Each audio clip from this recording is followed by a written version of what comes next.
Disney's significant influence cannot be underestimated, as its vast monopoly extends its dominance across the media industry, encompassing ownership of Marvel, Pixar, Lucasfilm, 21st Century Fox, Vice, ESPN, ABC, and so many more. Disney now owns about 30% of the US film industry, more than any other company, and that number continues to grow. This is what makes Disney so dangerous, because when they possess complete control over the media, they subsequently gain complete control over the public's beliefs. One day, you might be living your best life, and the next, everything can be taken from you in the snap of a finger. In this video, we'll explore the stories of the many victims of Disney's influence. Let's start with Johnny Depp, whose performance as Captain Jack Sparrow in the Pirates of the Caribbean franchise is truly legendary. His charm and personality captivated audiences around the world and made him a pop culture icon. The franchise itself was so successful that it earned Disney billions of dollars and offered a new experience in Disney movies with a PG-13 rating, a departure from the child-oriented movies of the time. However, Depp's sudden exit from the franchise surprised everyone. Not only did it change the trajectory of the franchise, but it also served as a pivotal moment in Depp's career. The controversy surrounding Depp's departure from the Pirates of the Caribbean franchise stems from his highly publicized divorce from actress Amber Heard. The couple's relationship was riddled with allegations of domestic violence, with both parties accusing the other of physical abuse. However, it was Depp who received the most backlash, with Heard's allegations leading to a smear campaign against him in the media. This ultimately led to Depp being asked to step down from his role as Jack Sparrow, despite his vehement denial of the allegations and mounting evidence to support his innocence. The decision to remove Depp from the franchise was met with outrage by fans who felt that it was an unfair decision. Many argued that Depp's personal life should not have affected his professional career, and the controversy also brought to light the issue of double standards in Hollywood, as Amber Heard continued to star in major film and television projects despite her own allegations of abuse. This one situation revealed the power dynamics within the entertainment industry, where the actions of a powerful media conglomerate can destroy an individual's career and reputation. During cross-examination in the trial, Johnny Depp's testimony shed light on Disney's reservations about working with him even before Amber Heard's op-ed, revealing the company's decision to distance itself from him before knowing whether or not he was guilty. To the extent that Disney was trying to cut ties with you,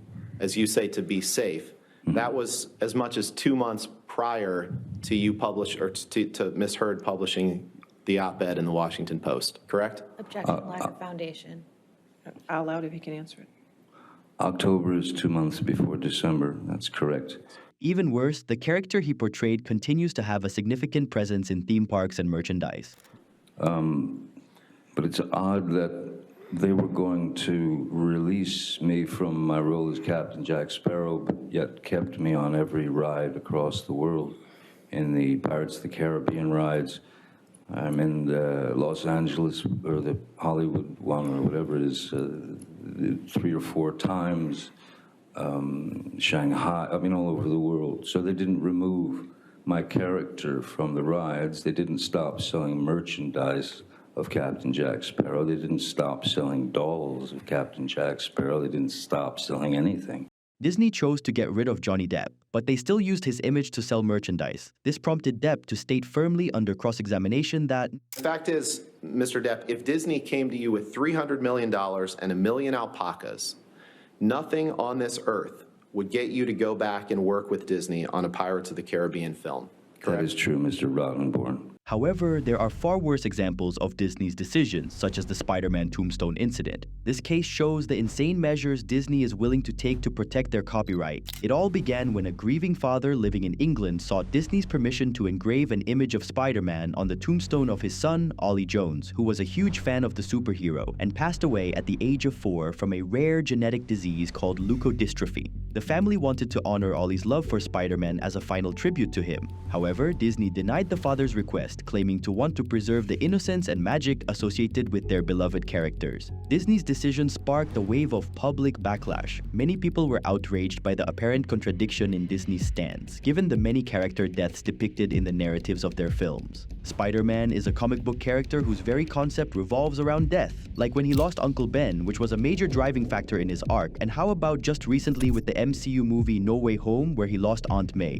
The father, Lloyd Jones, said, "I think this is all about money. Ollie's last holiday was at Disneyland. He loves Spider-Man and we bought him all the toys, but now he has died, and since we won't be spending any more money, they don't care." The situation quickly spiraled out of control when a petition was started online that quickly gained 150,000 signatures. The impact of this incident goes far beyond a single tombstone. It brings into sharp focus the complex reality of how corporations defend their use of copyright, even in a situation like this. Disney refused to show any compassion for the family at all, proving that Disney's corporate image is far more important than the people who support them. Speaking of Disney's corporate image, the next case of Disney censorship involves Gravity Falls. Gravity Falls, an animated series created by Alex Hirsch that aired on the Disney Channel, achieved unprecedented success by captivating audiences worldwide with its blend of innovative storytelling and humor, becoming one of the network's top shows overnight. But amidst the success and acclaim, a shadow loomed over the creative process as Alex navigated a maze of challenges imposed by Disney's strict censorship of key themes within the series. Alex faced several problems with Disney's Standards and Practices Department, created by Disney to, quote, ensure that content aired on Disney's platforms meets moral, ethical, and legal standards. Basically, this department determines what is and isn't acceptable to be shown on television and provides feedback to showrunners to ensure compliance with regulations and company policies. However, in the case of Gravity Falls, Disney may have gone overboard with censorship, and it began to become more of a controlling relationship between the two.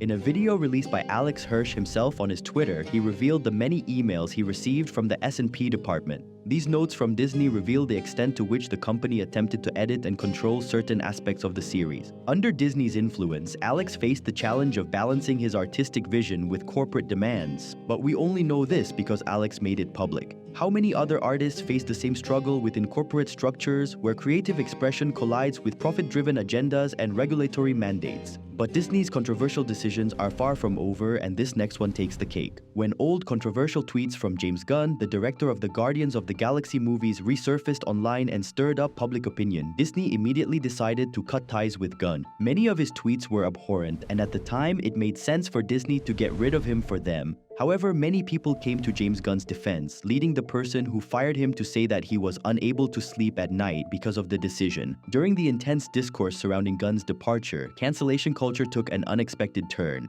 In a surprising move, Disney reversed its initial decision and offered Gunn another chance by rehiring him to direct Guardians of the Galaxy Volume 3, leaving people on both sides of the issue absolutely shocked. James Gunn's reinstatement not only highlights the complexities of the entertainment industry, but also raises questions about the selective nature of Disney's actions in response to similar controversies. There is a sharp contrast to the treatment of actress Gina Carano, who was fired from the Star Wars show The Mandalorian for making similar controversial tweets. Granted, James Gunn's tweets happened a decade ago, and Gina's were more recent, but the reality is that they both made some terrible tweets. This really shows you that Disney only looks at things through the lens of profit. They realized they needed James Gunn to direct Guardians of the Galaxy 3 to save them from having a year full of nothing but box office disappointments. But if you thought that was proof of Disney's hypocrisy when it comes to greed, you need to see this next case involving Scarlett Johansson. Scarlett Johansson has been with Disney since the beginning of the Marvel Cinematic Universe when she joined in 2010 for the film Iron Man 2. She first appeared as Natasha Romanoff, aka Black Widow. She quickly gained traction for her role and became a prominent figure in the MCU. She would continue to play the character in subsequent Marvel films, and it seemed that her relationship with Disney was at an all-time high.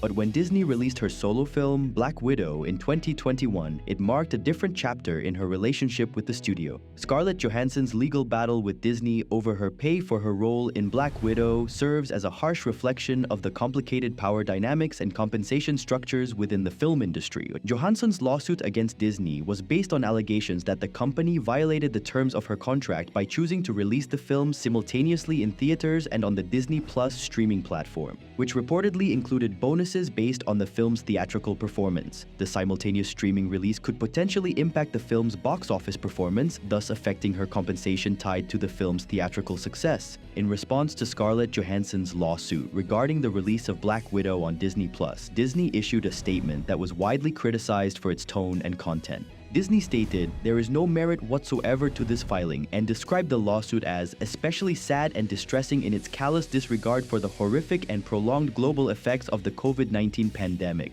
Disney also pointed out that Johansson had already been paid $20 million for the film, which was out of place for Disney since companies don't usually share compensation information. This statement led to backlash from various people and social media, including Gabrielle Carteris, the president of SAG-AFTRA, who condemned Disney's response, stating that Disney should be ashamed for bullying Johansson and using sexist tactics. Disney wanted to get rid of her quickly in order to avoid paying her contractual share by using loopholes in the streaming service's revenue-sharing mechanisms. And although Scarlett Johansson and Disney have reached a settlement over the legal dispute regarding her pay for Black Widow, this lawsuit was incremental in exposing the true dark, greedy nature of Disney. While Scarlett Johansson may have experienced the hypocrisy of Disney, the real victims of Disney are us. As consumers, we have witnessed the impact of corporate decisions on the entertainment industry, particularly through the Disney movies we watch. The decline in creativity and originality has become increasingly evident as the employees of Disney Studios face the consequences of terrible decisions made by the company's higher-ups.